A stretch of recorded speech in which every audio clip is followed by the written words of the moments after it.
ہمارے تو اسٹوڈنٹس کو یہ پتہ نہیں ہوتا کہ علم فلکیات کے بانی مسلمان ہیں، کیمسٹری کے موجد مسلمان ہیں، جہاز رانی کے موجد مسلمان ہیں، جغرافیے کے موجد مسلمان ہیں، فزکس، علم المناظر، بصریات، اس کے موجد مسلمان ہیں۔ تین چیزیں جنہوں نے دنیا کو سب سے زیادہ متاثر کیا، کاغذ، کتب نما اور بارود، اس کے موجد مسلمان۔ 15ویں صدی میں پورے یورپ میں کوئی ایسا سائنسدان نہیں تھا، کوئی ایسا آتھر نہیں تھا جو مسلمانوں کا شاگرد نہ ہو یا ان کا ناقل نہ ہو۔ راجر بیکن جسے جدید سائنس کا بانی کہا جاتا ہے، پادری میس ایلبرٹ بزرگ، انفینسو دہم، یہ سب مسلمانوں کے شاگرد تھے یا ان کے ناقل تھے۔ اور دور نہ جائیں، یہ 1.5 صدی قبل جرمنی کا دریا ہے رائن، اس کے ایک کنارے پر جرمنوں کی بستی تھی، دریا کے دوسری جانب فرانسیسی فوج ٹھہری ہوئی تھی۔ ہر سال جب جرمن یہ بستی کی فصل پکتی تو فرانسیسی دریا عبور کر کے آتے اور اسلحے کے زور پر ساری فصل کٹواتے اور واپس چلے جاتے۔ تو جرمنوں نے جب اس پہ غور و خوض کیا تو اس کے بعد انہوں نے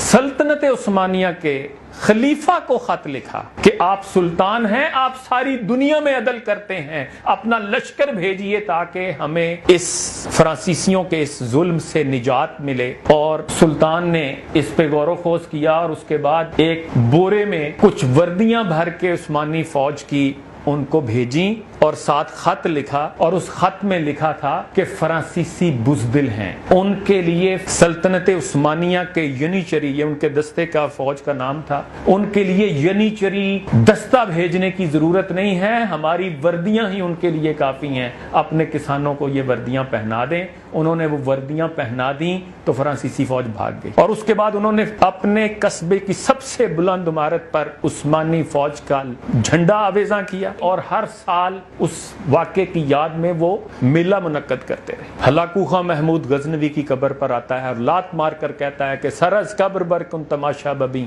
دلیران توراں با ایراں زمیں، اٹھ قبر سے سر نکال اور دیکھ کے توران کا بہادر سپا سالار آج تیری سرزمین پہ قابض ہے۔ تو مورخ لکھتا ہے کہ جب وہ وہاں پڑا ہوا شاہ نامہ فردوسی کا پہلا ورق الٹتا ہے تو جو جواب پڑھنے کو ملا وہ پڑھ کر اس کے ماتھے پر پسینہ آ گیا۔ وہاں یہ درج تھا کہ چوں از خالی شیراں شود مرغزار، کند ربائے لنگ دروے شکار، کہ جب مرغزار اور جنگل شیروں سے خالی ہو جاتے ہیں تو لنگڑی لومڑیاں وہاں شکاری بن جاتی ہیں۔ اور اس میں کہتا ہوں عظیم الشان ماضی کی تصویر کشی بھی اقبال نے خوبصورت انداز میں کی کہ تھے ہم ہی ایک تیرے مار کاراؤں میں، خشکیوں میں کبھی لڑتے کبھی دریاؤں میں، دی اذانے کبھی یورپ کے کلیساؤں میں، کبھی افریقہ کے تپتے ہوئے صحراؤں میں، شان آنکھوں میں نہ جچتی تھی جہانداروں کی، کلمہ پڑھتے تھے ہم چھاؤں میں تلواروں کی، ٹل نہ سکتے تھے اگر جنگ میں اڑ جاتے تھے، پاؤں شیروں کے بھی میدان سے اکھڑ جاتے تھے، تجھ سے سرکش ہوا کوئی تو بگڑ جاتے تھے،